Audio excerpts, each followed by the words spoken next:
Whatismypodcastabout? A podcast where we, on a bi-weekly basis... Fortnightly. I'm refusing. Get your words right. I'm refusing to say that. It's more clear of a term. Anyway, on that basis, we try to figure out what topic we would like to continue talking about each episode. And I'm a friendly neighborhood stranger pulled off the street, joined by your two hosts, Peter.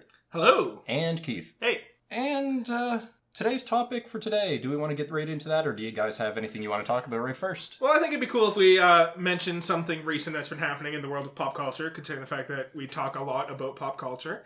And that's that Netflix finally released their Witcher series, TV show. I don't want to call it TV show because it's technically not on TV. I'm going to call it a TV show. Their Witcher TV serial show.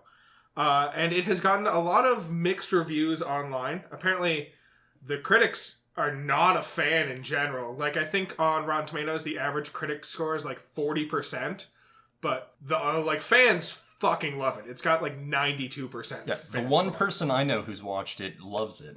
Yeah, I've been hearing nothing but good things from what I've been looking at it. I haven't looked at any of the scores, but I just find so many things now when they get released, it's either it has a high critic score or a high viewer score, and those don't tend to match up. Yeah, no, it's always either the critics love it and the fans hate it, or the fans love it and the critics hate it. The critics are very out of touch with the fans right now. I think the last time it actually had a good score on both was probably Endgame. I think Endgame had a high score. Like, it wasn't an amazing score, but both of them were above, I think, 75. Yeah, I think it had a high fan score and a decent critic score. I think the main thing about this is even, like, with all the good press coming out about it being a great show and all these people who are, like, very fond of it, we still have a whole bunch of shitty fucking memes about how they casted it improperly. Like, oh, it's a great show, but also she's fucking terrible. It's like, cool, but at least it's great. I don't really care if one person's fucking terrible. Again, I haven't gone too much into it. I was waiting to start watching it until over, the Christmas break. And little nod to all of you there. We recorded this one a bit early, so if anything happens between, Christmas happening and New Year's, you won't hear from us until afterwards. Yeah, you might hear from us you'll hear from us in 2 weeks' time, but we will not be recording over the next 2 weeks. There was one other thing I want to mention, in that it's more of a rumor going around, so take it as much grain of salt as you want to. The PlayStation 5 is a fridge? No. As much as a few news outlets might have wanted you to believe that. Which, actually, I would not be opposed to a PlayStation 5 fridge. That would actually be really nice. Full-size PlayStation 5. Imagine the computing power you could fit in something that size. Liquid cooling, might I mention. You have the tap to pull off to get cold water over it, except it's always boiling hot because of you're using it for cooling. It's still a PlayStation, so it still just burns the PlayStation if you do one thing wrong. Sorry, what did you want to talk about, Keith? Well, funny enough, it is actually related to Sony. But apparently, the next Nintendo Direct where we're going to do something about Smash is going to be in early January. And a lot of rumors have been coming recently that apparently it's a Sony character that is going to be the last one. I've been hearing about that. And I've been reading into a few different rumors and speculations and leaks about who the next potential Smash character is. And cover your ears if you don't want to hear, but I heard it was going to be Cosmos from, what's the game? Xenosaga? Xenosaga, yes. Yeah, KOSMOS. Yeah. That'd be a cool one. From what I heard, now the thing is, they haven't said directly if it's a Sony-only IP character. That does limit what the pool would be a bit, as some other fan favorites might not show up on the list. For example, Nathan Drake from Uncharted is not a Sony character. He's a Naughty Dog character, but right. Naughty Dog has an exclusivity deal with Sony. But if they ever left, they would keep the Uncharted characters. So it's one of those things where, is it going to be a Sony directly character, or a character just only showing up, ideally so far, on the PlayStation? That's still not exactly linear. If it is Cosmos, as you're saying, that's an example of a non-Sony character that's only ever been on PlayStation. True. Oh, to be fair, they have been on a few 3DS games. Alright, I'm getting the thumbs up from Matt, so I'm assuming I can uncover my ears. Yep. That being said, this is an audio podcast, so I don't know how our listeners are going to know to tune back in at this point. Assume they took the headphones out and we're listening to this on headphones, and are just going to guess and put it back in at some point. That could work. Yeah. So, that sound was me telling you to put it back in, and hopefully you heard it with it outside of your ears. You'll feel the vibrations through the podcast. Anyway, regardless of what character we get, I am hoping that they do another secret fighter, like the Piranha Plant, or a surprise fighter, whereas our new surprise fighter is just Reggie Fils-Aimé. That would be amazing. Just like, my Reggie is ready. And it's him with the sunglasses. Oh, that'd be amazing. Fizamac is in the house. So, once again, I think it's at that point where we should admit what our podcast is about for today, because as always, none of you are cheaters, and none of you looked ahead at the title of the podcast to figure out what it's about. Neither did I. And I don't think anybody managed to figure it out from the clues we gave last time. I mean, the laughing man seemed to know what was going on, so I guess at least one listener knows. Maybe we should ask him next time what our podcast He is seemed about. a little out of it, though. Oh, fair Just enough. a little crazy. So, Matt, do you want to do the honors? Yeah, we're talking about Spaceballs. I mean, Star Wars, the better one. The better Star Wars? The better I feel like a Spaceballs. large section of the internet would disagree with me right now. It's starting out very controversial already. The best Star Wars movie of all time! Yeah, no. The brand new Star Wars movie. The Rise of Skywalker. Yes. And any thoughts on it? I mean, there's a lot of thoughts definitely on it. There's a few things you can see when you're going through the story of if it's going to be good or bad. It does a lot of things good, and some things feel shaky. I guess the best way to go about it is let's just go through the plot of the movie and just address things as they come up. Just how this movie goes, it's probably the best way to go about it. Yeah. Yeah, I think over the course of the podcast, you'll very quickly be able to figure out whether we liked the movie or disliked the movie. And I have a feeling for all of us, it was we liked certain aspects and disliked other And aspects.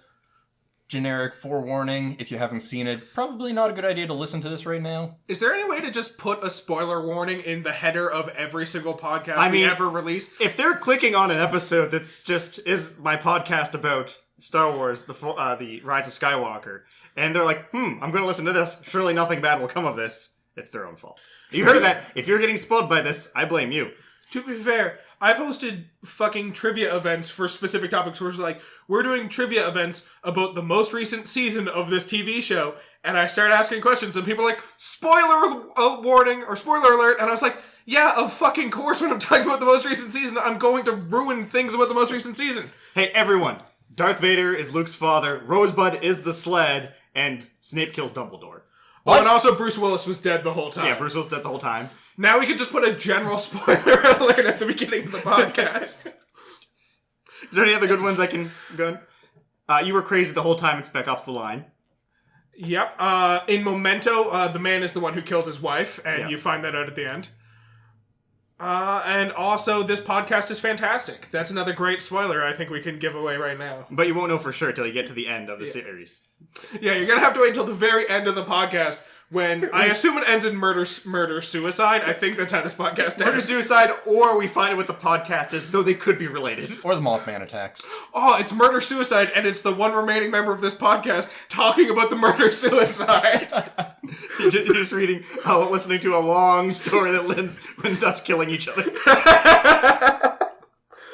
Alright, so Anyway. let's jump into the plot of Star Wars, I guess. I want to mention one thing about this newly released movie before we get into it is, so the opening crawl, iconic part of every Star Wars, starts with, "The dead speaks!" in like a very exclamation type way, and talks about a broadcast that was broadcasted through all of space, letting people know, it's like, oh, Palpatine's apparently back, and he's here for revenge. I found out that the only place you can actually hear this broadcast is if you're in Fortnite. The broadcast was only released in Fortnite before the movie came out. So his whole broadcast that got broadcast everyone about time of the Sith is now and revenge is nigh is only in Fortnite. Okay, so that was the whole Star Wars reveal that the Game Awards was saying was going to happen in Fortnite. Yeah, the event in Fortnite was a bunch of Star Destroyers, show up above the game world, and then the audio broadcast displays. Okay. So you could also say that the Star Wars released a slight spoiler fortnightly.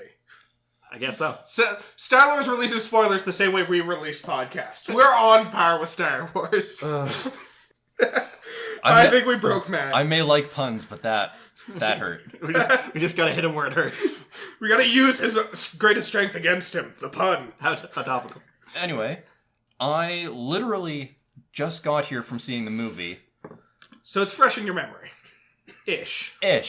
I'm going to need some help getting through the first bit, because that was mainly my main gripe about the movie, was the first quarter of the movie? Well, it starts off definitely weird, because we find out about this broadcast, and then it's a hard cut to kind of just like a best of moments of Kylo Ren just killing people, trying to find Yeah. the holocron or Right. the Wayfinder. I hate that they call it a Wayfinder when it is so clearly a holocron. Just make a reference to something people are a fan of. At the same time, I can understand that an average moviegoer who doesn't go into like deep Star Wars lore, holocrons haven't really come up in the movies before, so I can see why. Oh, it's a Sith holocron. It's helping me get this. Like, what the fuck's a holocron? But a Wayfinder's kind of like, oh, it helps you find a way. Yeah. So, fun fact about that opening scene, it actually takes place on Mustafar, which is the island where the planet where Anakin gets cut in half at the end of the prequels.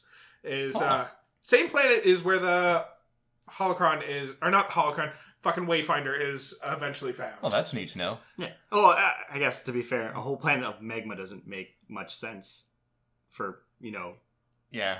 having breathable air. True. Yeah. There's got to be some part that's slightly forested.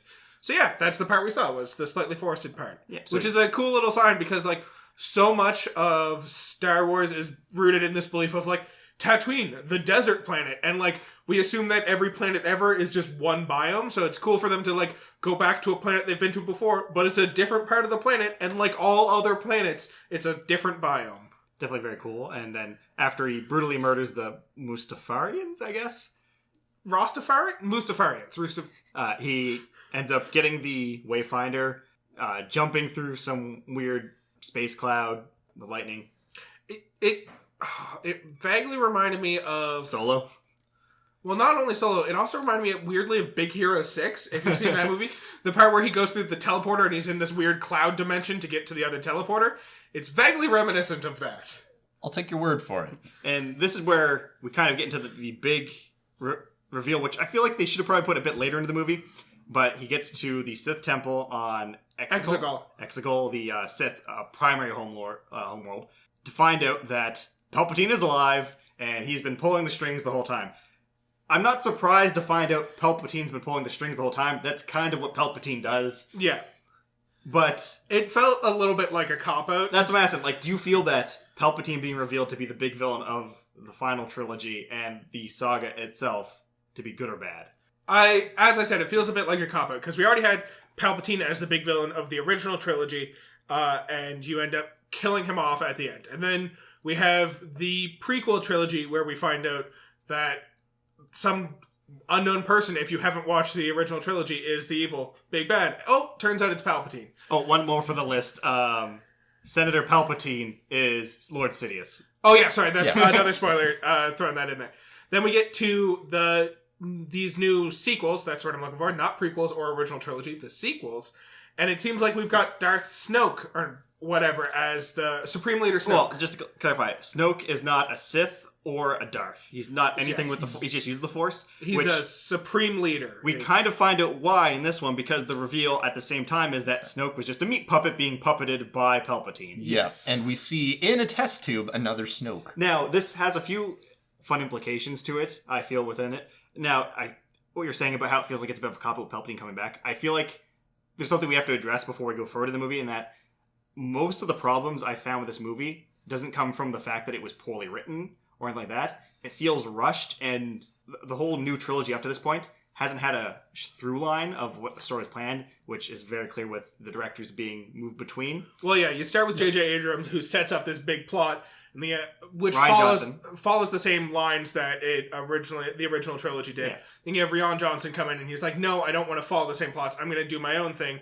Then you have J.J. Abrams come back, and he's like, nope, we're going back to that plot I had. Well, there was supposed to be a third director, but he got kicked out, and from what I heard, J.J. Abrams came in and tried to salvage as much as he could from the original script, but he had to kind of put things together. So I feel like overall what was intended was there was a plan for Palpatine in some capacity to be used within the final, just because he's the main villain of everything up to this point, so having him there for the end just makes narrative sense. Well, but I don't think he was supposed to be from the beginning in that big of a role. Yes, and I think it makes sense that he was here for the kind of big bad of this trilogy. It feels weird the way they kind of put him into that role, but it definitely makes sense given that like the whole story up until this point has kind of been the duality between the Skywalkers and Palpatine, so it makes sense for him to be there for the end of the Skywalker story as well. Now, mind you, the whole like Exegol, the whole planet, and like the Sith chamber is amazing looking. Yes. Oh, it looks so good. Zombie Palpatine is so goddamn unnerving that it's great. My favorite part of that was the contrast of everything that we've seen up until this point everything was all new tech, like high technology weapons, just general technology. And then we come to this ancient temple where all of this transpires, where Palpatine is located, where the Sith homeworld is, just right down to the roots, the very beginnings of the Force. But also at the same time, at this planet, we also see more advanced tech than we've ever seen. We've seen tech that can keep a shell of a human being in the form of Palpatine alive. We also see the fact that on this planet of Exegol, they've managed to essentially imbue Star Destroyers with the power of the Death Star, where, like, now we have hundreds of ships that can destroy planets rather than a single ship that can destroy planets, which makes them a lot more threatening. It kind of solves a lot of the problems people had with the original trilogy, where it was like, why would you make just one of these? Why would you not make multiples and destroy lots of planets at once? Well, we learned a lot of things in this whole opening scene where Kylo ends up having the conversation with Palpatine and decides to work with him. What you mentioned about the Star Destroyer fleet, I feel like putting a Death Star cannon on all of them just kind of is overkill. Because the amount of that fleet, I feel like it doesn't really matter if it can destroy a planet by itself. No. Yeah, even if there was just like one out of every 10 or 20 of them that had a cannon. Even if they couldn't destroy, even if they didn't have cannons that could single-handedly destroy a planet, I feel like all of them firing their, like, bombardment cannons at a planet would destroy it anyways. That's the thing, because it even gets mentioned in the original movie, A New Hope, that when they find out that Alderaan was exploded, it's like, well, a single ship couldn't have done that. They would need a full armada to destroy this planet. That's something that gets mentioned strictly. Like, they have the ability to destroy it in the amount of fleet. They probably can just, like, move it across the space map, just slowly taking out planets. But instead, with this planet, what they plan on doing, or with this armada, what they plan on doing is taking out all of the planets simultaneously, from what I can tell. Which, I was excited to see that the big, scary thing of this final movie wasn't another form of the Death Star, but actually literally just, it's a sure vast force. But it did open up another question. So Palpatine's off on this planet in the middle of nowhere, building this full fleet. Who the hell is flying the fleet? So we know that one of the generals of the First Order has been answering to Palpatine this entire time. We find out later on, after Palpatine fully gets resurrected, he, like, sends out a message to one of the generals to start the plan, and then general's like, of course, Palpatine, I served you before, I will continue to serve you forever. Yeah, and throughout the movie you get these underlying tones that there's this huge secret society that's just been secretly serving Palpatine the entire time.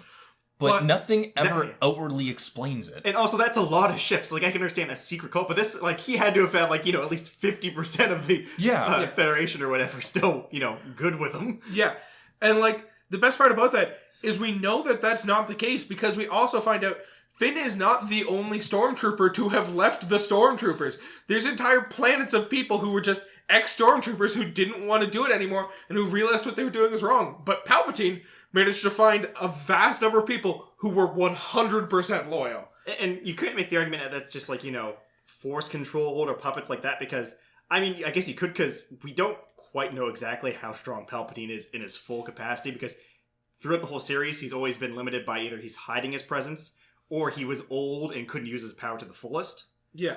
So he might actually have the ability to just manually control these fleets, but that kind of contradicts some of the ending in part. We definitely get...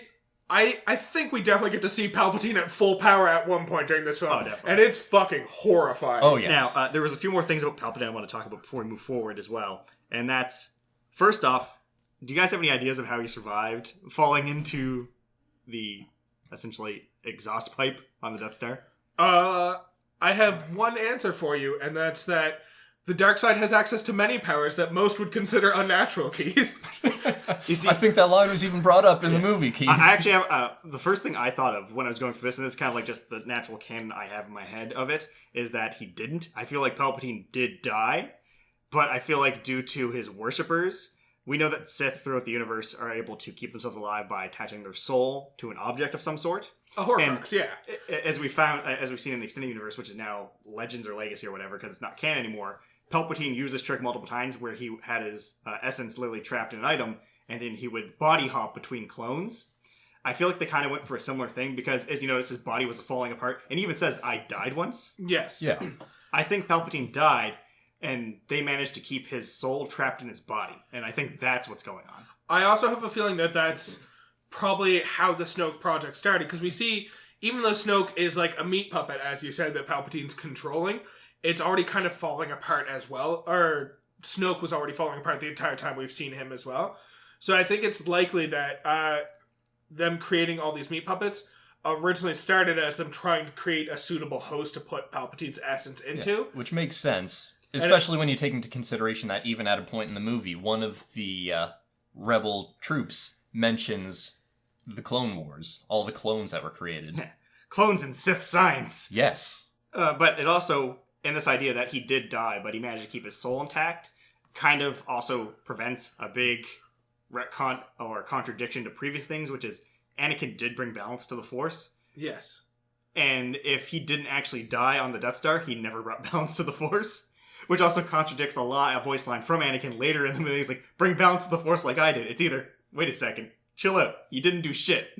Or, he temporarily brought balance. He did bring balance to the Force, he brushed Palpatine off the scale. Yeah, Palpatine was removed for some time because he did physically die. And essentially this new trilogy is retroactively supposed to be us realizing at the end, it's Palpatine's plan to come back into power.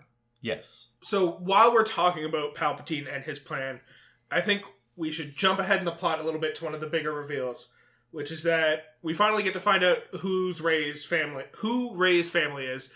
And I love the way they try and cover up Rian Johnson's influence, where he was like, your family's nothing, it doesn't fucking matter, you don't have to be important in this universe to be important. And Kylo's like, I did lie to you, your family was no one. Because they chose to be no one, because they were actually Palpatine's kids, and they didn't want to be tracked down by Palpatine. This is one of the issues where I was saying, due to just the way that the new trilogy was done, I feel like this movie suffers a lot because it's trying to course correct for The Last Jedi, which I will say right now, I didn't actually completely hate. I liked The Last Jedi. I would say I liked the last half of it more than the first half, of course. Yeah. But it wasn't a bad movie, and this movie does a lot of going back and trying to say, that thing from Last Jedi, don't worry about it. And, they actively tell you, there's a line where they find it with the fleet. It's like, why don't we try the Holdo maneuver? And it's like, no, it would never work. It's a 1 in a million chance. It's impossible. Yeah. That thing was stupid. You guys all hated it. We're not even going to acknowledge it anymore. Fuck that move. He's like, you don't have to just, what if we do the Holdo maneuver? It's like, too risky. Yeah. That line alone, don't have to say, it's bullshit. Yeah, but that also explains my dislike for the first portion of the movie, is because everything at the beginning just felt overly rushed and just streamlined to get to the end. And once it got closer to the end, as everything started to culminate together into the grand finale, they had time to expand outwards from everything, I guess, coming together. Yeah, that was the thing. They felt that, I don't know why, but they felt the need that every time something came up that was any argument that people didn't like about Last Jedi, they had to admit it in the movie and then try to correct it within the movie. It's like, just ignore it. Just move past it. Keep going. That's all you need to do. You don't need to, acknowledge the things that people disliked and fix them. And also in the whole thing about Rey as you're a Palpatine, you're his granddaughter. I was like, of course, that was one of the theories going out. She had to be connected to the Palpatine family, the Skywalker family, or some people said the Kenobi family. The Kenobi family, yeah. But because of what happened in The Last Jedi, I couldn't help but sigh a little bit when it happened. It's not the fact that she was a Palpatine, but just he's like, I didn't lie to you. Your parents were no one, as he said, because they pretended to be no one. That line was so disappointing. It was like, you could have just been like, I didn't lie to you. I was wrong. I thought they were no one, because they actually put in a lot of work into hiding themselves. Not, your parents were no one because they chose to be no one. Here's the thing that comes up, because we also find out that Leia and Luke apparently both knew that she was a Palpatine. But they're really the only ones that seem to know, because they can sense it. But I would be fine if they just, Kylo Ren actually didn't see into that, because she didn't know who her family was. Yeah. She just knew what they looked like and what they were, they left it there to save her for some reason. So it would make sense that him looking into her mind, how would he find out she was a Palpatine? Exactly. So you don't have to do the whole plot line of, I didn't lie to you, I just phrased it weirdly. He could just be like, I didn't lie to you, I was wrong. We get some convoluted memory nonsense where she seems to remember her parents being stabbed. Oh no, that's because she touches the Sith dagger and sees the last memory evolved with the dagger. Is it going into her father? Yes. She doesn't actually remember her father being stabbed. She does have a moment where she remembers her mother and father abandoning her on Jakku. Right. Not so much abandoning her, but trying to free her from Palpatine's grasp. Which, I really like that because that fits in with my idea that Snoke was originally meant to be a body to house Palpatine, because We find out that she is being hunted, and that's why they bring her to Jakku and hide her, because she's a Force-sensitive descendant of Palpatine, so she's the perfect host for his spirit in the future. As he literally says at one point, I need you to cut me down, and then my spirit will enter you, and you'll become the new leader of the Sith. So, she's 19 at the beginning of The Force Awakens, which means, and since it was about 30 years after the end of the original trilogy, there's a solid 10 years there where Palpatine is alive in some capacity and doesn't have a plan of how to get back. So he's probably creating these meat puppet clones to try and house his body. Finds out he has a descendant, and that's when the plan changes to turn Rey to the dark side and house myself inside of her. Pretty much. And that's kind of where the movie actually starts. That's, for all purposes, the whole Palpatine reveal is kind of the cold open. Yes. And then we get a little bit of Finn and Poe getting information about a traitor. The scene itself is kind of not needed, I feel, especially with some other things down the line that happen. But essentially this starts the fetch quest of the movie, which is them going planet to planet to get what they need, specifically because the information from the traitor is Palpatine is back, he is with the First Order, they have 10 times the army now because of this, and we need to find a way to attack him before he can get the fleet mobile. And we need to find a way to get to Exegol in order to defeat him. And from here, they get one clue that leads them directly to the next clue, which leads them directly to the next clue, which puts them in exactly the spot they need to find the next clue, and so on and so forth. And so the first clue we get is essentially they have to go to this planet. First, they get back to the Resistance, and then Rey, who is doing some Jedi training, running a course, gets consumed by her rage and just rage quits the training. It's like, I'm leaving for now. I kind of get the feeling that it's not so much she... Well, at least this was the impression I got. Yeah, which was it was that more... not her rage, but it was literally Kylo influencing her training. Yeah. Through their weird Force connection that the two of them drawing have. out more of her dark tendencies. Yeah, and we also get the reveal that, Leia's been training her. She actually is a Jedi Master of a degree. Speaking of which, how did you guys feel that they handled that whole situation? I was actually happy, because I remember after watching the first trilogy, and at the end, Leia hinted that she had a bit of a Force connection, Force feeling. I always thought that Luke was going to end up training her. And at the end of the movie, we finally find out that, yes, he actually did end up training her. So we do find out that in the extended lore, she gets trained as a Jedi. And not only that, but apparently Leia has a much stronger Force power and connection than Luke does. Even Anakin, she is one of the strongest Force users in the universe. And even in the clip we see Leia beat Luke. Yeah. She was a much better one. And they even find out wherein they hint at the fact that Luke has a sister in the original trilogy. They say, we do have another hope. And she was always the plan B because apparently she was stronger. I don't know the reasoning behind that. But that also makes more sense, too, when you think about how strong Kylo Ren is, too. She was also a princess, and they didn't want to take royalty away from royalty, I guess. The Jedi don't care about that. True. The Jedi really don't care about that. But it's nice to see Leia kind of get that payoff to it. I feel like this was always the plan for the third movie, regardless if they had a through line or not. That so far each movie seemed to focus on one of the original three, with us having Han Solo for the first one, then Luke for the second one, and then Leia having her big payoff too. We got some inklings of her using Force powers and having Force connection up to this point, and to find out she's a master and she's training. And she only didn't complete her training because she wanted to keep the door open to motherhood, which feels like a really backwards message. Well, the thing we find out is the reason she stops is not just because of motherhood, but she sees that if she continued down the Jedi path, she would have to kill her own son. And she didn't want to bring herself to that. Yeah. So that's why she ends up putting away her lightsaber. But it kind of, up to this point, a lot of people have been feeling that they've been using Rey to kind of use the Legends lore of Leia and bring it into the actual canon, which they kind of do. In fact, I believe Leia in the extended universe has a yellow lightsaber, which is the nod we get at the end when Rey has a yellow lightsaber. That raised several questions in my mind. So I'm just going to say this right now. Each lightsaber color has specific meaning, because when they're crafting their saber, their Force essence combines with the Kyber crystal, which gives it its color. Yeah, there's essentially three main schools within the Jedi training. Yeah, there's Guardians, Sentinels, and Knights. Counselors. Or it's Counselors, Sentinels, and Guardians. They're all considered Knights. And the green ones are associated with Counselors, and they're all about kind of diplomacy and using the Force as their primary abilities. The Force solves everything, essentially. Jedi Guardians are all about using their lightsabers and being some badass warriors and being the main, like,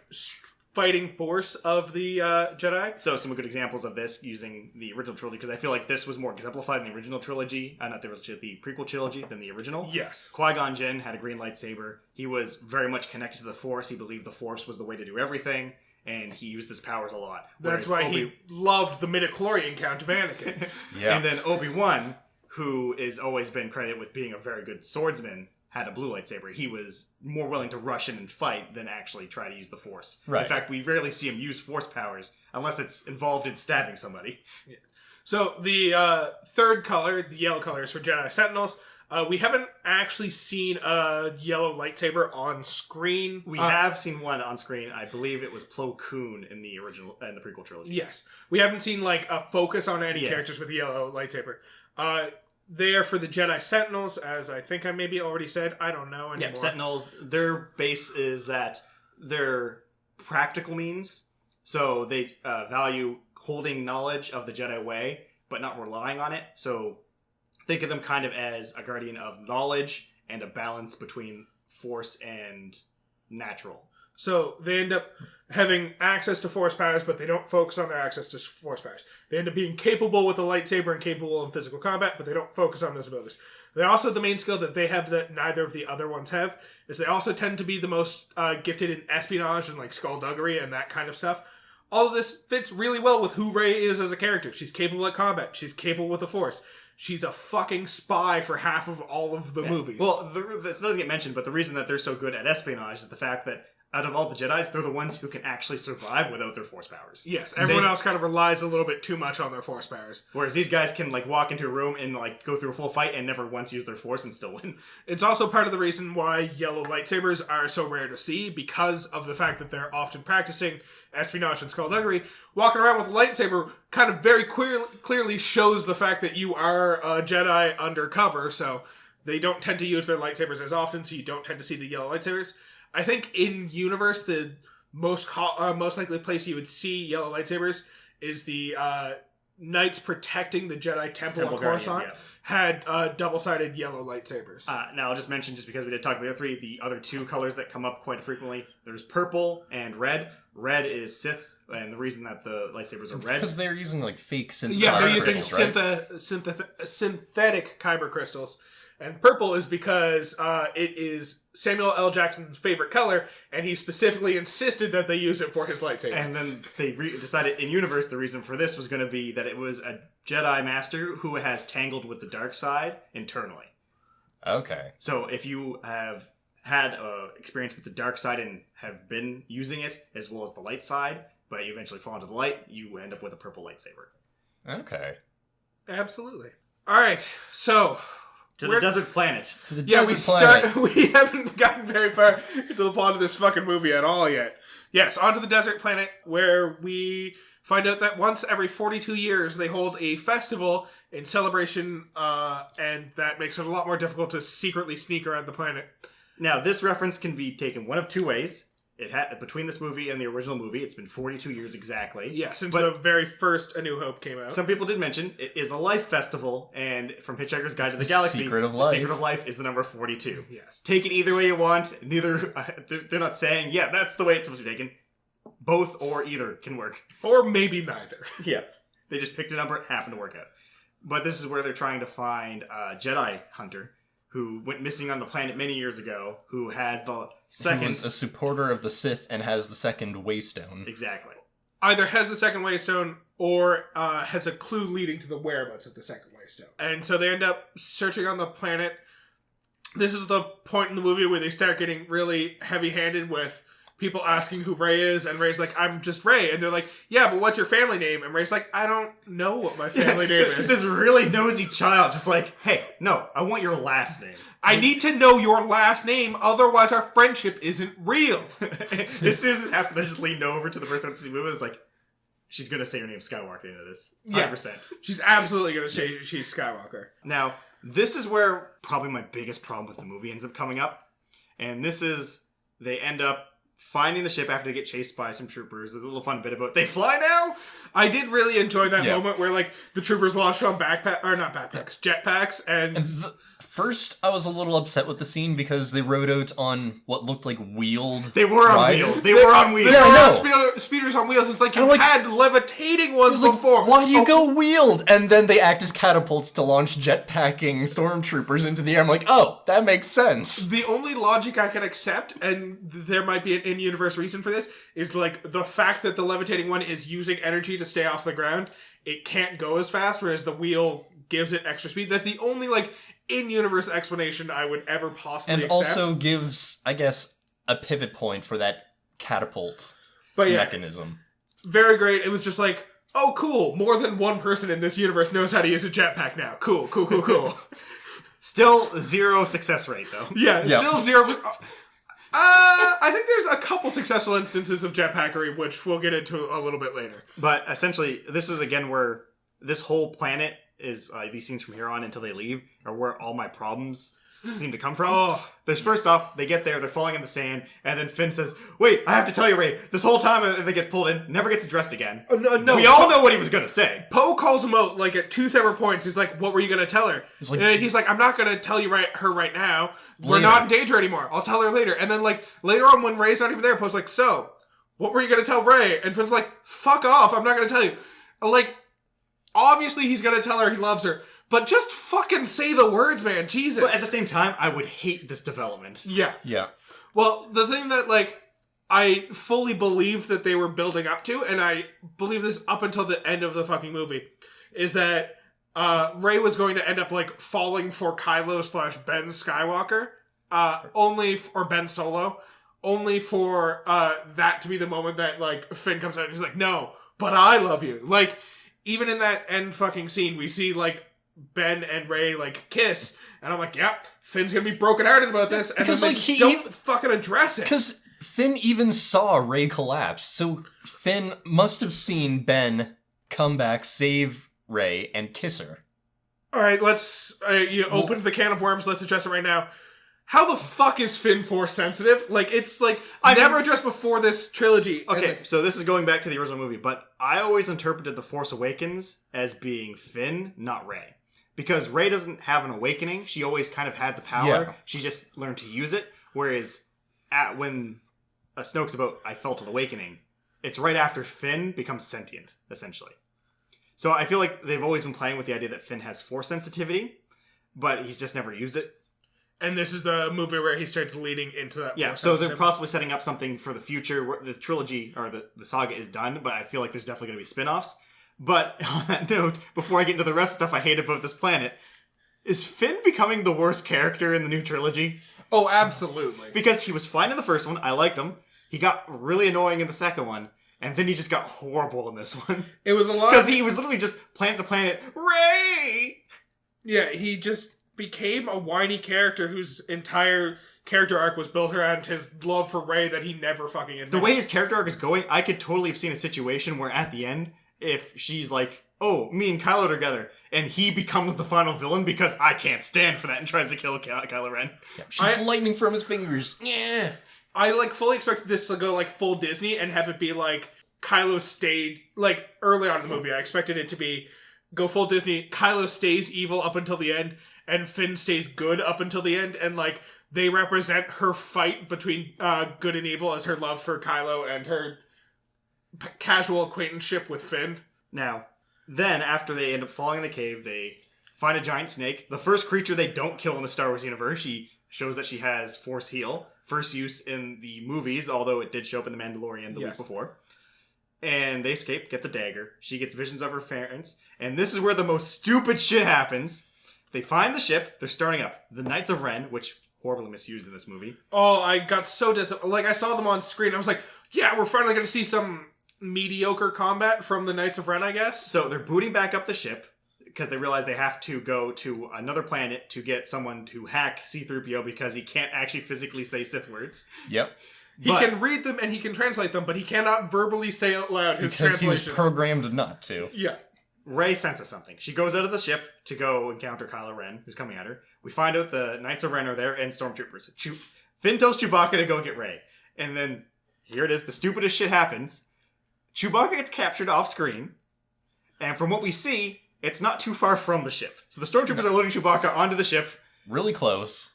Like, within line of sight of the ship, because Finn sees them do this. Rey is also just around the corner. They're trying to start up the ship. Well, Kylo Ren is charging at Rey, and she cuts down. And no one's interacting with each other. The stormtroopers just caught Chewbacca. They're not doing anything to try to stop the ship, or clearly, like, their superior, Kylo Ren, who was there, who just got shot down, essentially. Nothing to do to interact with that. My problem with this film is my main problem with this film comes down to this planet, which can be described in just the fact of how convenient this entire planet feels, where, like, they clearly had somewhere they needed to get them, and they had characters they needed to introduce over the course of that time. So they had to, like, follow this plot, and everything just kept stumbling into the fact. Go back to random generic desert planet to do it. Yeah, they go to a desert planet. While on the desert planet, they stumble around the life planet, only to be discovered by Kylo Ren, which makes sense to me. That one didn't seem super convenient. However, as soon as they're discovered by Kylo Ren, they're also discovered by Lando Calrissian, who was there the whole time and just stumbles into them and saves them. Although I do like how he entered the scene with a crossbow, like good old Chewbacca always used. He, not only does he know what they're looking for, he knows exactly where it is because he happened to be with Luke when Luke was looking for it last time, even though he was not shown to have, like, a super close relationship with Luke in the original trilogy. He takes them to where they're going. They get shot down on the speeders that they were on, and they crash into the sand, and the sand just happens to collapse into an underground cave. And this underground cave happens to be hiding the exact treasure they were going into the desert to look for. And here's where the second worst thing I feel about this movie is. This movie plays a lot with consequences for misaction, but never delivers on it.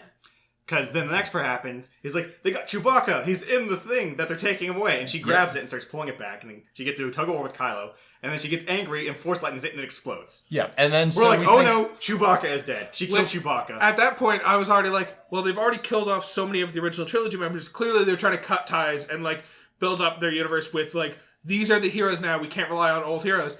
And then they immediately undercut that moment, and they're like, sir, transport ship was destroyed in the desert. Luckily, we had another one right next to it that had a very important customer on it. It was like, what the fuck? It's like, there was no indication there was a second one. This was like, there was nothing indicating this was the way it was going.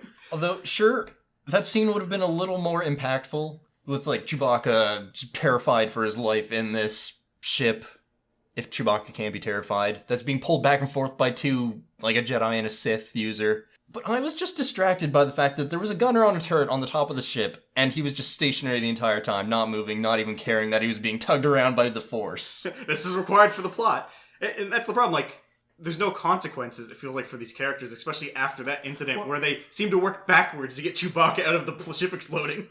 So, quick aside, because I've been the one who saw this the earliest, so it's the least fresh in my memory.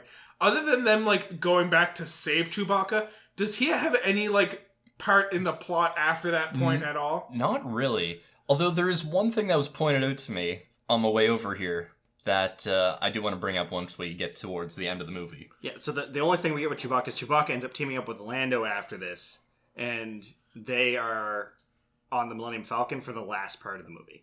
So it could have just as easily been Chewbacca actually died in that ship to give that moment the consequences that it felt like it deserved. Yeah, and then you have Rey's whole fear of what she could become be a lot more stronger. Yeah, given that she has already killed a close friend.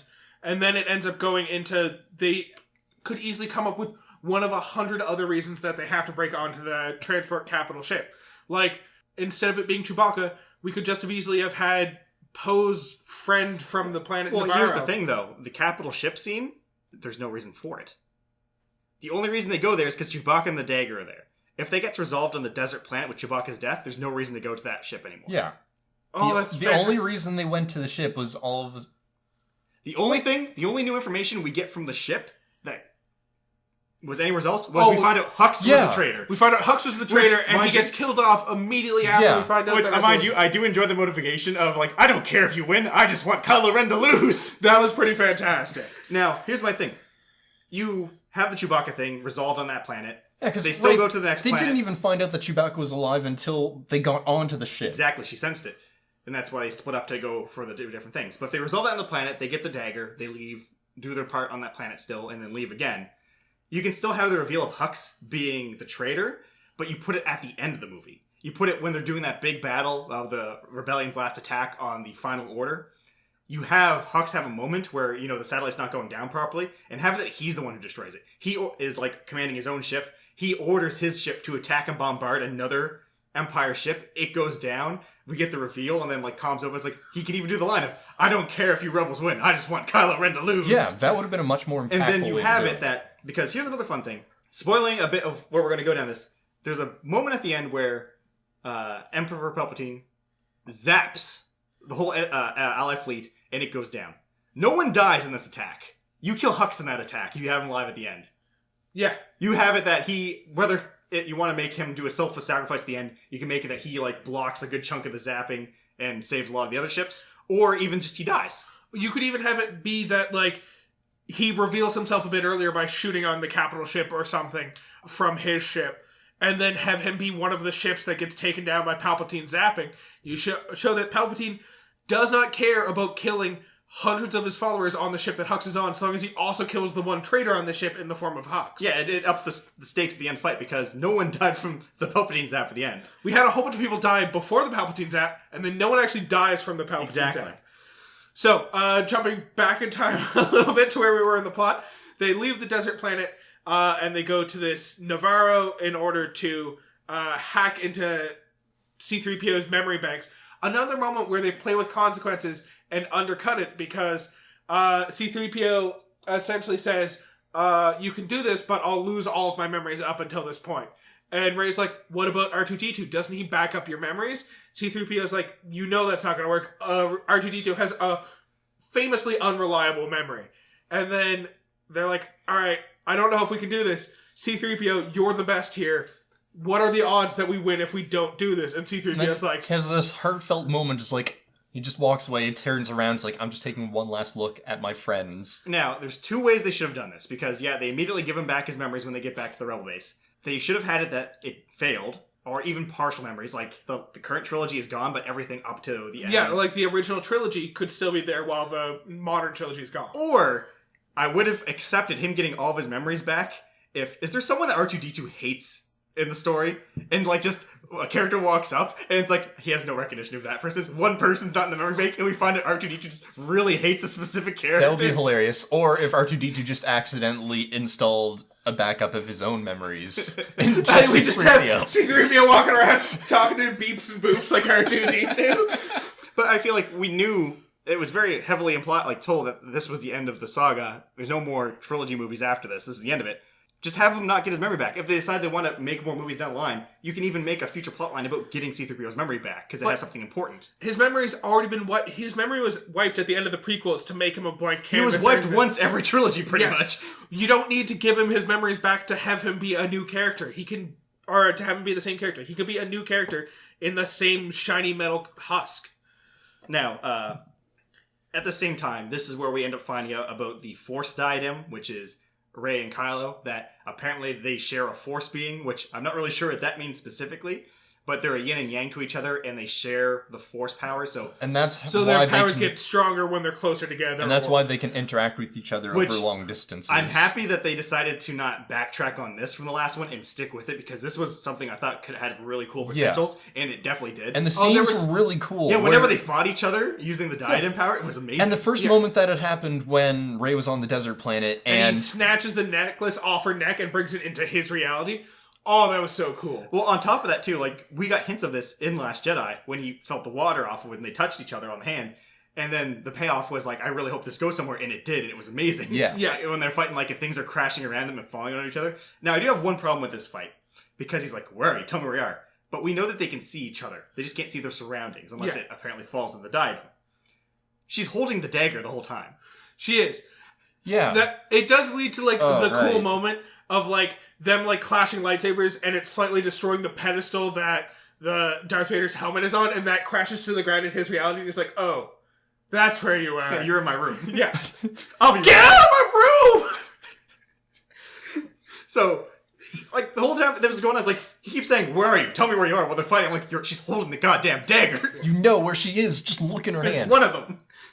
To be fair, The dagger was also brought in with like Chewbacca's other things, which was kind of thrown in Kylo's room. So it's entirely possible that he just didn't know. He didn't know the dagger. He didn't care what Chewbacca had on him. Yeah.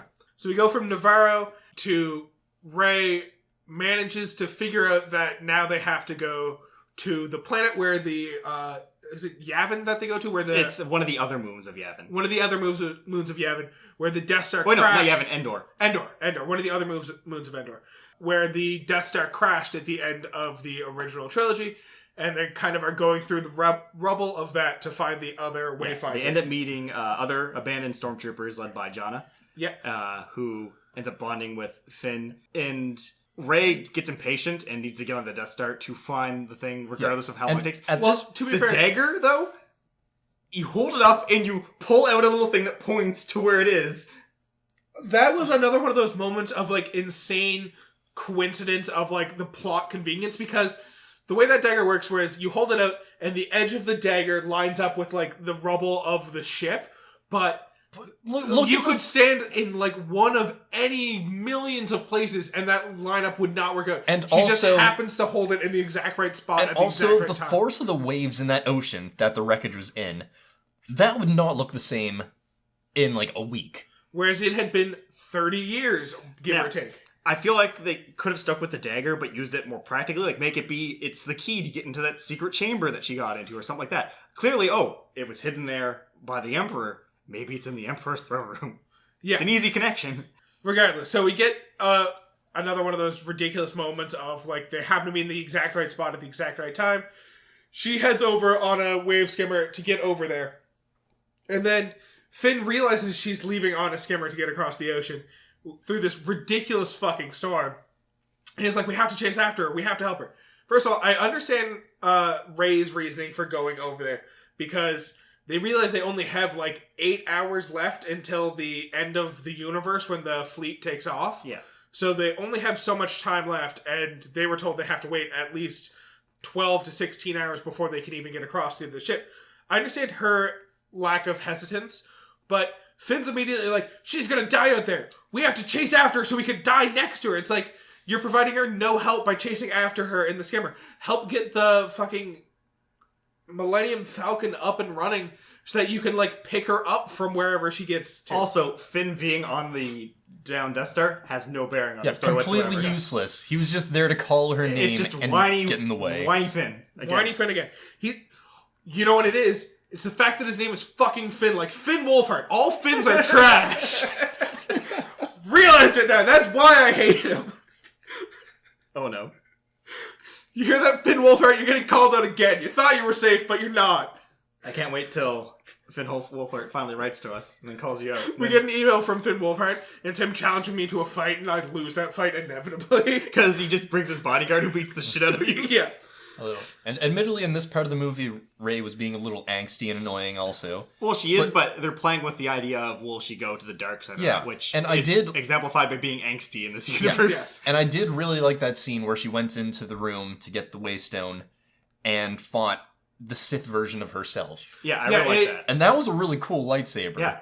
Well, that also, like, solves so many problems, because, first of all, we get this kind of another mirror of Rey to Luke, where Luke, when he was training to become a Jedi, also saw a mirror of himself inside Darth Vader's costume. Yes. And realized, oh no, this is potentially a path to the dark side. Well, that's the thing. They both realize that the thing that they fears will ultimately lead you to the dark side, and both their fears was the fear of what they themselves would become. Yes, whereas Rey has a similar vision, except she sees herself in the same robes that Palpatine wears, seeing herself becoming Palpatine.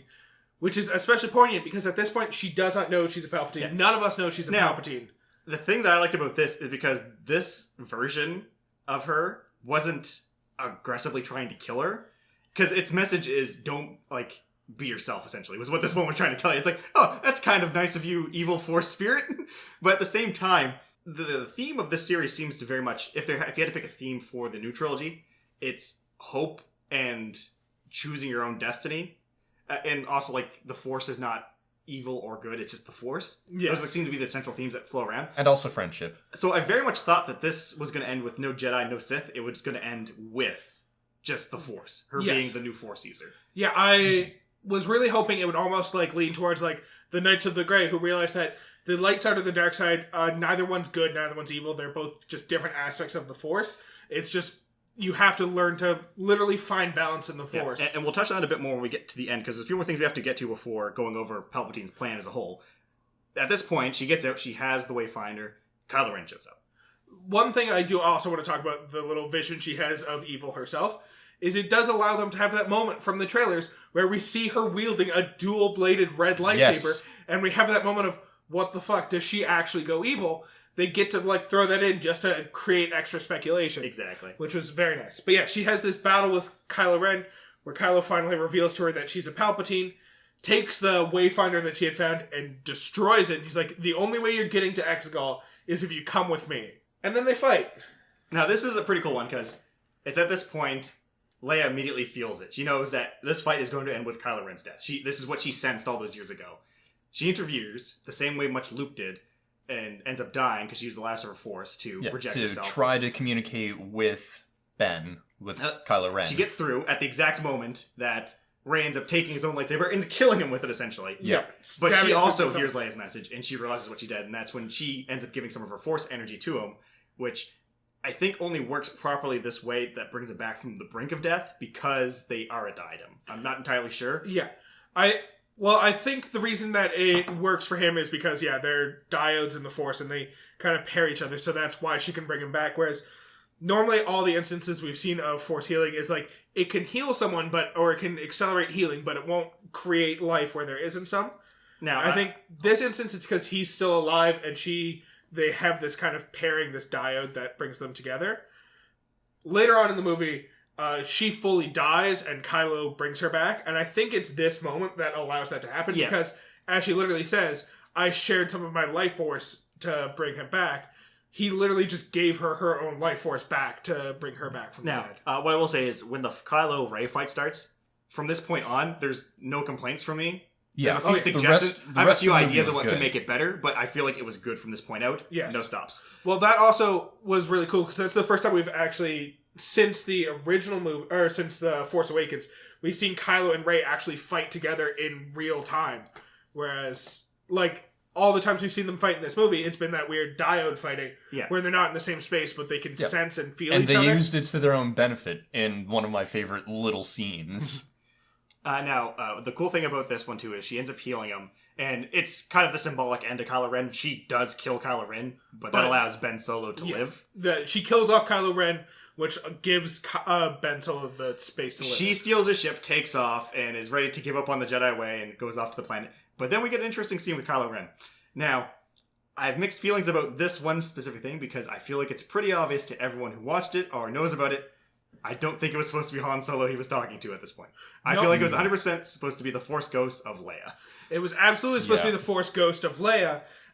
However, Carrie Fisher was dead, so they couldn't exactly film that scene, so they had to do a quick substitution. Instead of it being a Force Ghost, it was Kylo's memory of his father that he kind of spoke to. Now, I have some problems with this. I very much enjoyed the scene, and I like the play on words. In fact, that when Kylo Ren's about to tell him something very important, he says, I know. Yes, that was fantastic. But there was a few things I was thinking about in this scene, aside from just how did they convince Harrison Ford to come back. Because, he was very happy to be out of that. But I feel like, due to the circumstances, he did it for Carrie Fisher. Yeah. I don't think he did it because they managed to convince him. I feel like what would have made this scene a bit less confusing, because the idea was like, well, he can't be a Force Ghost. He's not a Jedi. He's not a Master. Yeah. They should have made it an actual memory that related to the situation. So actually have like a flashback moment while he's just sitting there looking out the waves. Yeah, because they were standing on a precarious cliff of the wreckage. They could have easily transitioned to that precarious bridge that they were standing on where he killed Han Solo. Yeah, just have him play with the memory and have something added to the scene that we didn't see ourselves. Yeah, and they were standing in a very similar position in relation to each other also. Because I know there was a big theory at the same time when it happened that Han turned the lightsaber on. Yeah. It was Han that helped Kylo kill him. Not for the fact of, I'm going to help my son to the dark side, but knowing in the situation they were, if he was to switch and all the troopers around them, they weren't getting out of there alive. Yeah. So that was his way to save Ben by killing himself. That you could have that pay off by having us see the memory again, but have an edit scene have it actually show where you actually see Han do it. Han push the button, and then he throws the lightsaber away, finally giving away with the dark side. Like, a lot of people will sacrifice themselves for me to get to this point. Yeah. I have to return the favor. Yeah. Because at that point, both of his parents had sacrificed themselves to save him. Also, in the movie's defense, the movie was starting to get a little long at this point, and they needed to get to the climax, the best part of the movie. Yeah, well, before that, we do get the part with Rey when she goes back to the planet Luke was on, and she's burning down the ship. It's like, I don't want any of this, and she's about to throw the lightsaber, and then Luke catches it. Luke catches it, he's like, a Jedi should never throw away their... It's like, you should treat a lightsaber with more respect than this. What are you doing? Yeah. Which, it's a nice line, and it does harken back to the beginning of The Last Jedi. But this line was only said once before by Obi-Wan Kenobi to Anakin. So, yes, we get Luke kind of explaining to her that, like, I like the line of, I was wrong to think that I would be the last Jedi. Because he, like, has this belief that the Jedi way should die with him. He sees Rey acting in all her capacity, and that's when he comes to the realization, like, no, I was wrong, you were right. You should be a Jedi. You should uphold the Jedi way as you are. And then we also get another cool little callback, which is Luke pulls his X-Wing out of the water, which we saw him fail to do multiple times. He finally did it. He finally succeeded. He wasn't on that island because he was in solitude. He just couldn't get the X-Wing out of the water. Which is great, because now we realized the line that Obi-Wan Kenobi said, where, if you strike me down, I'll only come back stronger than I ever was before. It's now true. We see Luke is stronger with the Force now that he's dead. Finally strong enough to lift that X-Wing. Yeah, he finally got there. His training is complete. So he convinces her to stick with her path, and she grabs the Wayfinder and heads off to Yeah, exile. now this is clearly fan service, that she's in Luke's X-Wing with the Wayfinder flying into the Palpatine, and she's using Red 5 as the code that she's broadcasting so people can follow her into the storm. Like, that's Master Luke's old signal. It's like, R2's memory banks must be crossed with his logic processors. He's saying that Master Luke is sending out a signal. That can't be possible. He's dead. Just a quick reminder to everybody, Master Luke is dead. But this ends up, she gets there, she's working her way into the temple to confront Palpatine as the fleet is getting ready to attack. Lando goes off with Chewie to try to rally the rest of the galaxy. Which brings up one of my favorite lines, which is what Poe is told on Navarro and then ends up telling the rebels during that time, or the revolution, whatever you want to call them. He ends up telling them, we're not alone. The First Order wins by convincing us that we are alone, and that ends up being a major plot of, like, all of the galaxy is on our side for this. No one wants them to be in charge. Everybody wants the rebellion to win. We just need to get people to convince them that this is their chance to support us. Yeah, so they end up launching their final attack. As they do, we also see that Kylo Ren is also landed on the planet right next to her X-Wing, and is coming there with his handy blaster, which he's pretty good with. Yeah. I guess he is a solo. Yeah. And he shoots first. He does shoot first. Solos always shoot first. Han McClunkied first. But essentially, in the confrontation with Palpatine, we find out essentially what Palpatine's plan is. He gives a whole spiel to Rey, saying, oh, you're going to be Empress Palpatine, you're going to use your rage to strike me down, and then all of the Sith power will flow into you. Personally, I don't take that's exactly what the plan is. I don't think she's in charge anymore. I'm pretty sure he's just trying to body hop. Because he's someone who has a force capacity that can withstand. Yeah, her striking him down in anger will be her accepting the dark side, and having a force user who's connected to him in that way, who's also fully accepted the dark side, is just going to give him the proper vessel for him to... Yeah, so it's kind of like a perverted way of what Obi-Wan said to Darth Vader. It's like, if you strike me down, I become stronger. But he's twisting that, in a sense. Yeah. But he does go back to his old ways of, opens up the ceiling, your friends are dying up there. Yeah. And on Your that note... only way to save them is to take over the Sith and then choose not to kill the rebels, I guess? Like, It'd be your whole army. Wink. On that note, on opening up the skylight, it's like, yeah, you hear the thunder, you hear the crackles of thunder in the distance, but he opens up the skylight to show her, oh, all your friends are here fighting and dying, so you gotta save them by, killing me and taking over as the new Sith Lord. Then all of these ships are yours to command. I just want to say that would have been the perfect moment, probably will be the perfect moment to throw into the YouTube series How It Should Have Ended. He opens the skylight, does his spiel, and then all of a sudden wreckage of a ship just crashes on him. There's something I want to touch on here, because there's an interesting concept that hasn't really come up before, where before this point, the Jedi keep telling her that when she reaches her full power, she'll be able to channel all the previous Jedi Masters through herself. And he's saying the exact opposite of, like, I'm channeling the full Sith power of, like, all the dead Sith. Which, up to this point, the Sith aren't able to live past death unless they do, like, a Horcrux type thing. Yeah, we specifically have been told that the only way to live past death is as a Force ghost. The only way to do that is to be a Jedi. And I believe Qui-Gon Jinn explicitly explains that it requires a truly selfless life in order to come back as a Force ghost. Yeah. So, it opens up some interesting dynamics. You can consider it a contradiction. It depends on what he means by it specifically. I, knowing the fact that Sith can't live past death, and that's why they do so much weird shit to try to live past life, that I took it more of the ages of power and knowledge of previous Sith lives in him, and it'd be transferred to the next person. So whoever the Sith Lord is has knowledge of the previous Sith. It also might be some aspect of the whole 2 Sith rule where there's only ever 2 Sith at a time. It might also be that, like, what Palpatine's planning on doing of transferring his soul into Rey has been a thing that has happened multiple times beforehand, where there's constantly a master and apprentice, and just the way the Sith work, the apprentice always ends up striking down the master at some point and taking over as the new master, and when this happens, the master's spirit is somehow transferred into the apprentice to grant all the powers that the master had to the apprentice. Here's definitely one of the interesting things about it, too, is the idea of, the power of 2. We know that the Force will try to balance itself out. If there's too much light power, it makes the dark side stronger, even if there's less people. It makes their power equal to that. And that's also part of the reason why the power of 2 exists, because the one Sith, is super strong if there's few of them, but there's a lot of Jedi. The Jedi kind of undid themselves because they had a bunch of Jedi, but they were so weak in the Force because there was less Sith. That also does explain one of the, like, gripes I've always had, which is that we find out from multiple stories that one of the Jedi rules is you're not allowed to reproduce and have children. And, like, one of the main complaints about this is the one Jedi we have any history of actually reproducing and having children gives birth to 2 of the strongest Force users in the world. Why wouldn't they want the Jedi reproducing? And that kind of explains with the balancing nature of the Force. If the Jedi do reproduce, they're just going to create more Jedi. And the way it's going to work out is either they're going to be forced onto the dark side and be corrupted by the dark side to bring balance, or those members of the dark side are just going to become even more powerful because there's now... The Force will always try to naturally balance out everything. That includes the users of the light and the dark. Yeah.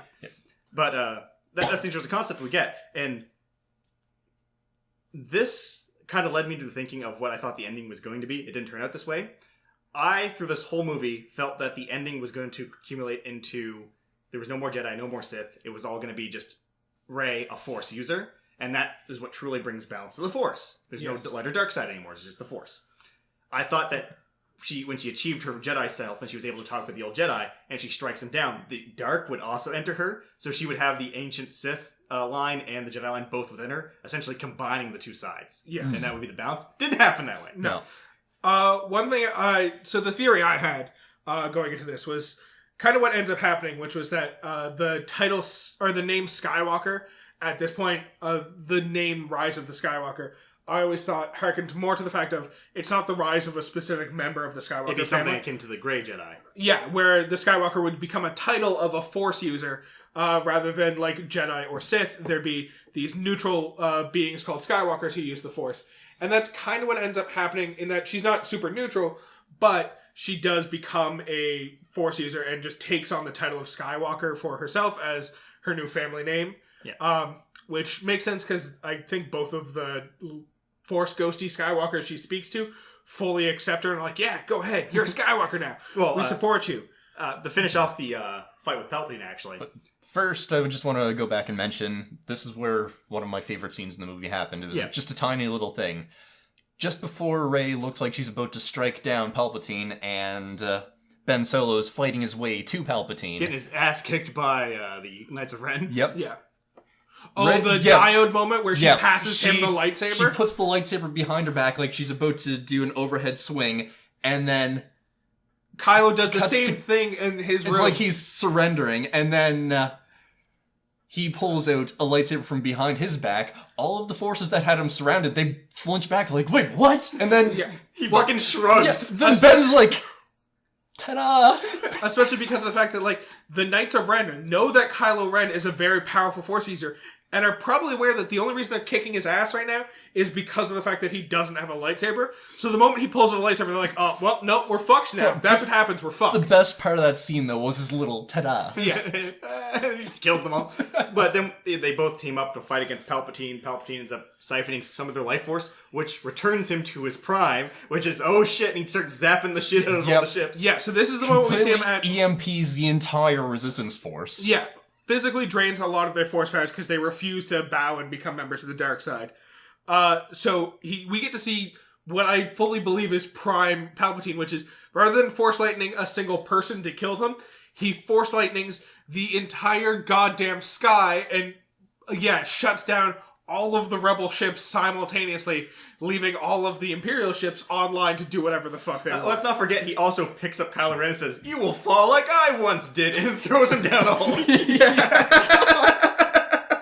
And there's a little flash of lightning, too. Yeah.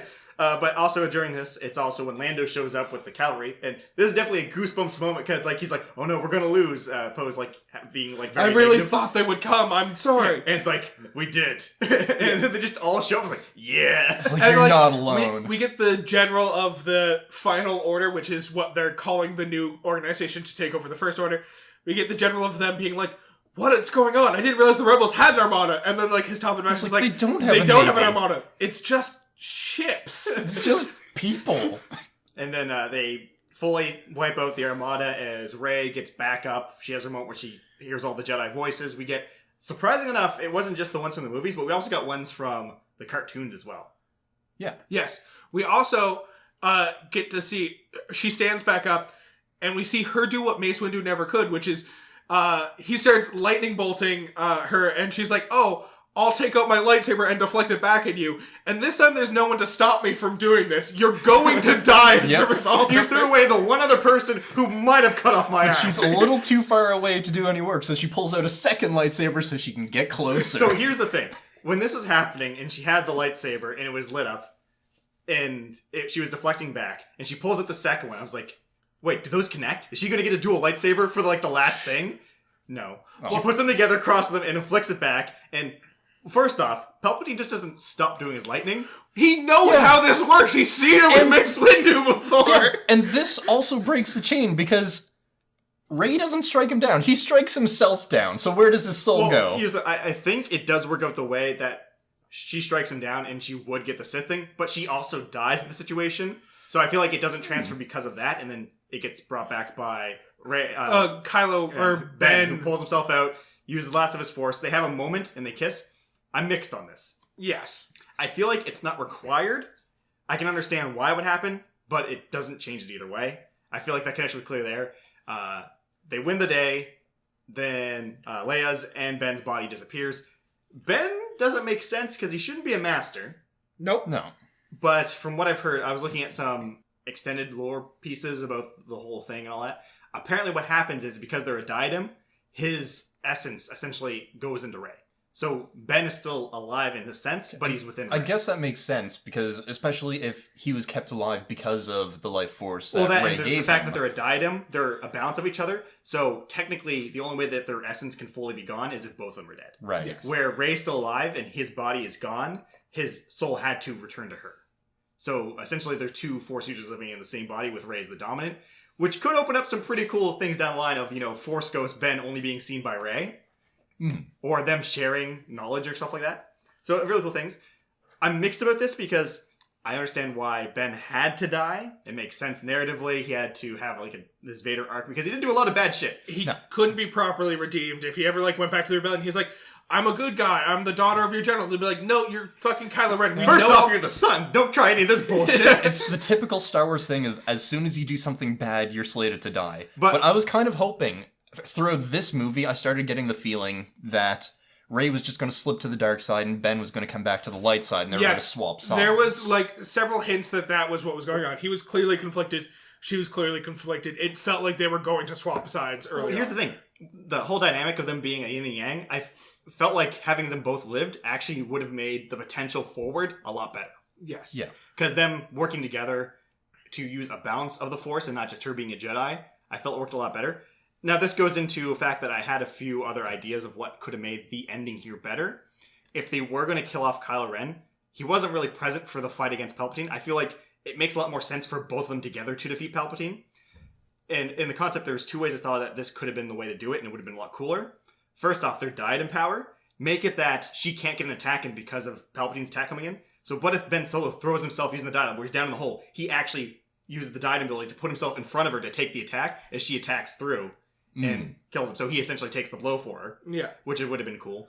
Or she had two lightsabers. They could have just been both of them there crossing their lightsabers to fling it back at her. Yeah, do something similar like they did to Snoke. Yeah, it should have been both of them working together to defeat him, not just Rey overcoming it, dying, and then Ben bringing her back. Yeah. Because clearly the dynamic has always been those two as being related to each other in the method of completing the series. But also on the topic of Ben turning back to the light side, I want to bring up a tiny little detail. At the beginning, when you see Ben just cutting down these people on the planet... Rastafarians, yes. yeah. The way he was wielding his lightsaber was very aggressive, very strong, swinging it around haphazardly, almost. But when he turned back to the light side, it was more with finesse that he was actually using the light side. As opposed to down to his side. He holds, that's one of the key differences you can see, is when he's on the dark side, he holds it down to the side, and he also, one of the moves I've only seen Dark Force users use, and we see it when Rey is channeling the Dark Force a couple times, is they'll flip the light sword around and hold it so it's coming out the back of their head and then stab backwards. I don't know why that's an ability only Dark Force users use, but I've only ever seen users of the dark side. I think it's just stabbing in general is a dark side thing. It's slashing is more of a light side thing. Stabbing, because there's not a lot of ways of parrying a stab, is much more of a dark side move. And then, of course, they all celebrate. She leaves. They have their big moment. And then, of course, they get to the end where they're celebrating. We get a few little other fun little things here. I want to throw in something. I like how they clearly heard the outrage of the internet and was like, alright, fine. It may not have happened during the original trilogy, but fuck it. Chewie finally gets a goddamn medal. That's what was brought to me. Wedge Antilles shows up during the final battle, which is pretty good. Yeah. On top of that, we also have a moment with Lando and Janna where he promises to help her find her spinoff. Yep. It's hinted that Janna might be his daughter, and that we're going to find out in extended lore coming forward, like the comics and that he did have a child that was taken, and that's what most people think that's hinting at. Yeah, I think that was my thought when I watched it. There were a few other issues that I had with it. For example, Rose seems to have been heavily sidelined in this movie. Yeah, Rose was introduced in the second one. Yeah, so it's part of that thing where they just felt like they were trying to clean up The Last Jedi so much. And they were trying to scrub everyone's memory. Which is a shame, because I actually had no problem with Rose. The only problem I had with Rose is I actually felt that narratively, Finn dying at the end of Last Jedi to take with that canon would have been a better ending. Especially because we wouldn't have had shitty Finn for this movie. On top of that, my biggest gripe, which is the stupidest thing with the whole movie, is we never got Rey with a dual lightsaber. Oh, but I feel like that's the one she shows at the end, I feel like is a double lightsaber, and it's got the yellow saber, which I believe Leia also used a double yellow lightsaber. And the other side is purple. And the other side is purple. It probably isn't. It's probably double yellow. But it also makes sense because throughout the first two fucking movies, whenever she doesn't have a goddamn lightsaber, she's using her staff from Jakku, and it's a full-length staff, not a sword-like thing. She uses it double-sided, as you do with staff. Now, with the epilogue, essentially, where she goes back to the moisture farm and has her moment at the end, she does... we also get an old lady that's just really particular about what your last name is as well. Yeah. Why do so many people care about people's And then, of course, Leia and Luke's Force Ghost appears, and she says... Rey Skywalker. Yeah. I have a partial problem with this. Now, considering she decided to go full into Jedi, so there's light side still, which means we're going to have a Sith pop up eventually again. Yeah. Mm-hmm. She picks Skywalker, called at the beginning of the movie. I feel like if she would have said just Rey, is a much better bookend to her story. Yeah, it doesn't matter who I am. I am Rey. That is all I need to be. Yeah, if she doesn't give a last name, she's like, oh, it's just Rey. Her coming to terms with I am me. It doesn't matter anything about my past, my lineage. Especially, if they balance it, because the first interaction with the fucking child on the desert planet is what's your last name? She's like, I don't know, I'm sorry. Yeah, and she seemed upset. Oh, it's just Rey. Whereas, if at the end she's, confident, she's like, Rey, that's my name. That would have been, I think, a lot better of a balance. Also, I like the concept of her not knowing what her last name was going to be until she looked over and saw that. And there's numerous other things. It could have been Ray Desert. Ray Moisture. Ray Moisture. Ray Luke Leia? Ray Sand. Ray killed by their son. I mean, shit. Ray Force Ghost. Ray Force Ghost. Could you imagine her actually doubling down? It's like Ray Palpatine, and just the response of that old lady just running her ass off into the desert. Wait, like the Emperor?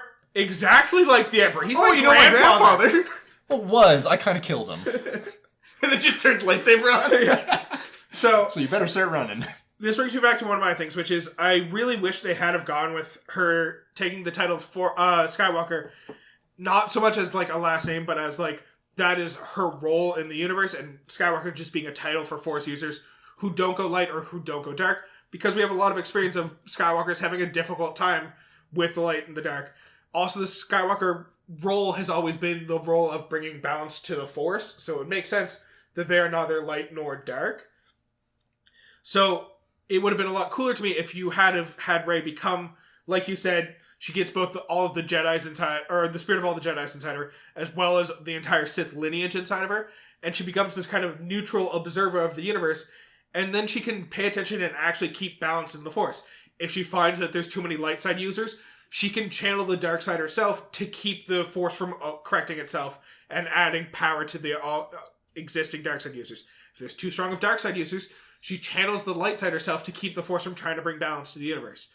She can act as the balancing measure herself rather than allowing the Force to balance for her. That's true, and I feel like with how they were going so much into the Jedi needs to end, the Sith need then, it would have been so much better if she just denounced being a Jedi and a Sith and just like, I just use the Force. Yeah, I'm just a Force user. In fact, in the extended universe, we know that there is no truly dark or light side to the Force. It's just just the Force, Force. and it's how you use it. Yeah. Now, since we've gone through the movie, I do have an important question that's definitely going to cause a lot of conflict for anyone who listens to this. I want you guys to rank the Star Wars movies now. Only the 9 movies with the Rise of Skywalker in it. Now, while you guys think about this, I'm going to give you what my opinion on the list ranking is now. I believe still to this date, Empire Strikes Back is the number 1 movie in the series, followed by A New Hope. And then where it gets controversial, I think Force Awakens is number 3. I think then Return of the Jedi for number 4. Now here's where it's going to get interesting. I think Rise of Skywalker is number 5. I feel like it's a good movie the whole way through. There are issues I have with it, especially in the middle part where it seems disconjoined. But I feel like what makes a Star Wars movie, this movie does hit all of those beats. After that, I would put Revenge of the Sith, because for Revenge of the Sith, I feel like it's probably the best movie of the prequel trilogy. It was most connected. Then Last Jedi, I would have for number 6. The reason I put Revenge of the Sith over Last Jedi is you all know, the Finn storyline of that one was just completely useless. In fact, they could have evacuated everyone off the ship using that technique, just going back and forth, and no problem there. But the movie was really good when that final beat started, so when everyone returns back to the chase, that from that point on, the movie's amazing. And then for the end of it, I will put Phantom Menace, and then finish off with the worst movie being Attack of the Clones. That's fair. Now, to specify why Phantom Menace is not last place, but Attack of the Clones is, Attack of the Clones was a very boring movie. It just kind of had a lot of going around and talking to each other.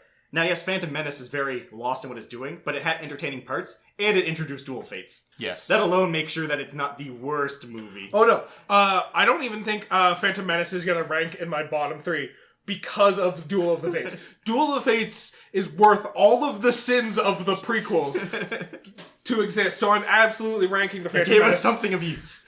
That, and it also gave us so many memes. There are countless goddamn prequel memes that make the prequels worth it, but Duel of the Fates is absolutely my favorite part of the entire fucking prequel, so you know I'm going to give it a little bit higher of a ranking than perhaps most people would agree Phantom Menace is deserving of. That's fair. First up, starting off, is Star Wars A New Hope. The original? Good. Yep, the very first one. Then The Empire Strikes Back, in chronological order starting.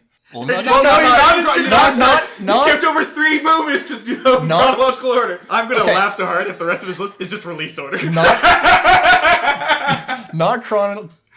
Starting off release order, but then changing. After those two, I say The Force Awakens. Then after that, I kind of want to say The Phantom Menace up there. Not because of what it gave in terms of a movie, but more in terms of what it set up as the universe. Because it gave us a bit more expansion to Like what was there. midichlorians, and the thing everyone was looking for. Aside from that, and also the fact that I loved Darth Maul. Darth Maul was Darth great. Maul was Darth Maul was incredible. fantastic. And Dual Fates. And Yes. underused. Darth Maul was Dual underused. Fates. And sure, the fight choreography was way over the top for that final fight between them and Darth Maul, but I don't know, it was still fun to watch. Oh yeah, that was definitely the most hyped thing from that movie when it came out. And it did change the face of what lightsaber duels were, from the old one of just two old guys smacking sticks together. Yeah. There was actual choreography to the fights. It was great. And then I'd say The Rise of Skywalker, because, again, the beginning I didn't really take to all that much, but the end was absolutely phenomenal. Then I'd probably say Return of the Jedi. Mm-hmm. Say Attack of the Clones, because, again, it's less action. The action's not as important to me as the story setup. And Attack of the Clones did have a fair bit of story setup to it. Did I say Revenge of the Sith yet? I didn't say Revenge of the Sith yet. Revenge of the Sith the next, and then lastly is The Last Jedi. Because I found 90% of that movie just completely useless and pointless. I found the Finn stuff useless. The rest of it was good. And I'm a little torn at this, Matt, because you put Revenge of the Sith so low, and it's clearly the best of the prequels. So, I got my list now compiled as well. So, first up I have Empire Strikes Back. It's just so good. It's so good. Next up on my list I have A New Hope. I gotta give credit to the one that kind of started it all. It was also a fantastic movie, although... It also gets more points because it's the first Death Star and not it being reused. But I wanted to go to the Taji station to pick up some power converters. It's just like hitting Womp Rats with my T-69 back home. So then we go on from there to The Force Awakens is probably third on my list because I really liked the stuff that they did. They actually tried some new things while also rehashing the old script. So far, speaking my language. Fourth on my list is Phantom Menace because, as I said, Duel of the Fates deserves all the credit in the fucking universe. Also, yes, the Darth Maul was also phenomenal, and I wish he had have appeared in more films than just the one. I literally... 2 Halloweens in a row went dressed as Darth Maul, got my face painted up like Darth Maul and everything. Literally one year had someone follow me around playing Duel of the Fates. It was amazing. Next up after Phantom Menace, I have The Rise of Skywalker, because I actually found this one quite enjoyable. I think there was a lot of missed opportunities, but I still think they did very well. Like giving Rey a goddamn dual lightsaber. Exactly. Or allowing a fucking Grey Knight instead of fucking Sith and Jedi all the goddamn time. After Rise of Skywalker, I have Return of the Jedi. From there, I go to The Last Jedi, because, as Keith said, it's not amazing, but it definitely has very good... There's some really good stuff in it, yeah. Yes. And then, in no particular order, I have Revenge of the Sith and Attack of the Clones. At least you put Attack of the Clones where it belongs. Yes, Attack of the Clones, you know what, no. Very particular order, Attack of the Clones is bottom of my fucking list. You see, because a lot of people, I remember saying that Phantom Menace was the worst one for the longest time. I feel like recently people have started looking a bit more fondly onto the prequel trilogy. But at the same time, the biggest problem with Phantom Menace was that... Jar Jar Binks. No, it wasn't the Jar Jar Binks. It had nothing to do with the characters. It was the fact that we weren't really following anyone. It was just, we were watching events unfold without a main character. It was a bunch of events rather than an actual plot. And that's kind of, it got disjointed because of that. Yeah, it felt more like since they were trying to set up the start of the whole Star Wars universe that was already started with the original trilogy, they're like, okay, where do we go with the story? Let's just set up a universe. Now, even with that, though, I always found that Attack of the Clones was the weaker movie of that original, the prequel trilogy, just because there wasn't really anything plot-wise going on. No. Which, it was very much so the middle child of the trilogy in that it knew it had to get from here to here, and it was just the layer that carried us from one point to the next. It was just a lot of flirting with Padme that made you go, yeah. Yeah. The thing about Jar Jar has his issues. I will be the first to admit that. If you're going to complain about Jar Jar, complain about the fact that he gave Palpatine his Supreme Chancellor powers. But, god damn, when you read the fan theories about how Jar Jar was meant to be a Sith Lord, if they had actually had the balls to do that story in the prequels, it would have completely changed Jar Jar and made him probably most people's favorite character if they had allowed him to be a Sith Lord who ends up getting killed off and freeing the way for Palpatine to take over. By far. Jar Jar doesn't get enough credit. He also gets more credit than he deserves, but simultaneously also doesn't get enough credit. I do want to briefly touch, since we're talking about Star Wars anyways, I want to briefly touch on the other major Star Wars property that came out recently, and the slightly different point of view that everyone has, which is The Mandalorian. Have you guys had a chance to watch any of The Mandalorian? No, but I know all the plot involving Baby Yoda. I know lots about Baby Yoda. Baby Yoda's phenomenal. So, first of all... I'm still on the fence. That's right. Baby Yoda is interesting. I do enjoy how many people are arguing about whether or not we're allowed to call him Baby Yoda, but to be fair, that's a much more concise sentence than baby of the same species that Yoda is, because we have been yet to be given a name for the species that Yoda is. I mean, really, it's Lucasfilm. The problem that we haven't got an actual name for this. I mean, at least give him a name in the series. We've seen several members of this species. Yoda and Yaddle. Yeah. Give us a fucking name. Extended Universe has an insane number of Yoda species. You know what? I'm calling him Yippee from now on. That's his name, Yippee. Baby Yoda's now Yippee. I'm starting it here. But the amazing thing about the show is it does what very few Star Wars things have had the balls to do within the accepted canon at this point, which is it does not give a fuck about the Force, and it does not give a fuck about the Skywalker lineage or any of that major plot. It's essentially a spaghetti western where it's just the Mandalorian flies to a planet, realizes the problem, helps solve the problem, realizes he can't stay now because he's just going to create more problems for the planet he just helped tidy up. Well, here's the funny thing for me as a fan of Star Wars. The thing that's always been most interesting to me was not the Jedi or the Force power, it was the pilots. The piloting stuff. So, Wedge Antilles is one of my favorite characters in the universe because his whole thing is he's an ace pilot. I liked Poe in this one, not because he was a well-done character until this most recent movie, but because he was the ace pilot and he did a lot of cool things in the X-Wings. It's the space battles I've always been interested in. Yeah, exactly. And this gives us an opportunity to see badass battles between multiple characters where the Force doesn't have an impact on the story at all. Yes, Baby Yoda has access to the Force and uses Force powers, but that's not a major plot point. There's a couple points where people want to take back him. We get to see the first on-screen use of the power, using the Force to heal someone through Baby Yoda trying to do it early on and then accepting that he can do it later on and saving someone's life. But also, it's just... I think it's a really phenomenal aspect of what Star Wars could and should be, where it's not focusing on this overarching fate of the universe stuff. It's focusing on these small stories that can exist in this beautiful universe that they've kind of created for themselves. And I think they should start accepting more shit outside of the Skywalker saga and building stories around that. That being said, you know who that story's not going to be built around?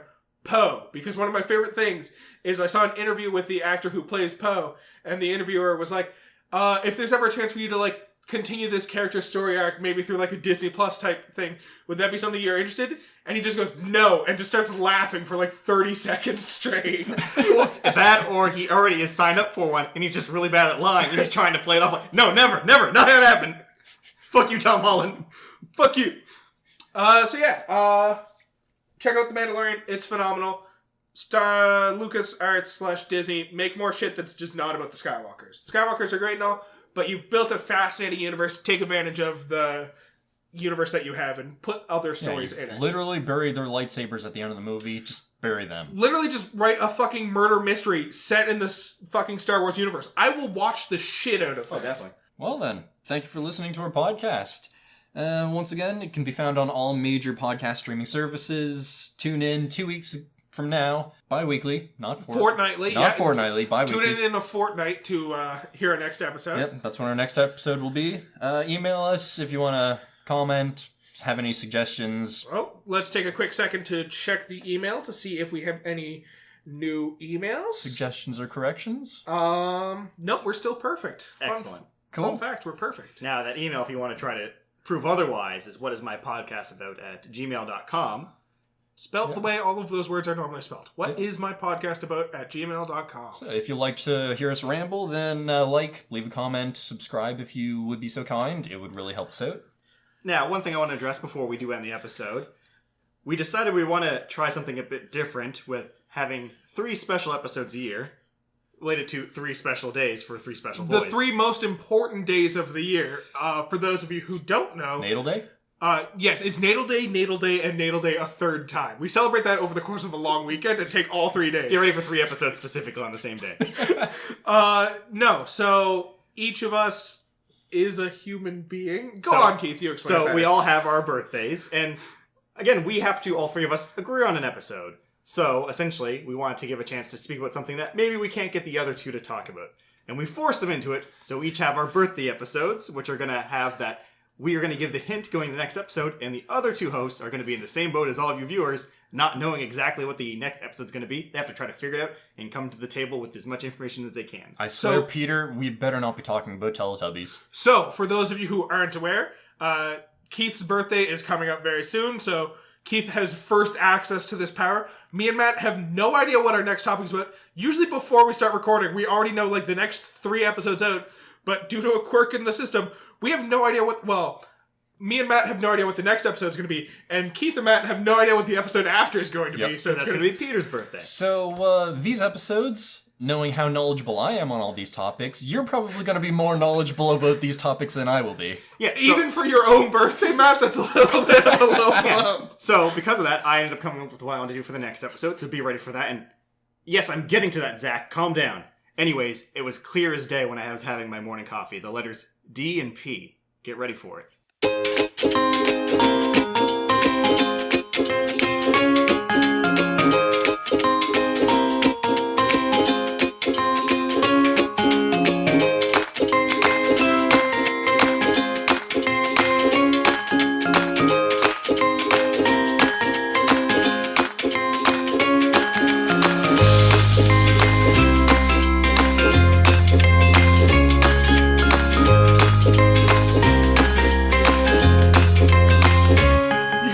Wolfhard, you're getting called out again. You thought you were safe, but you're not.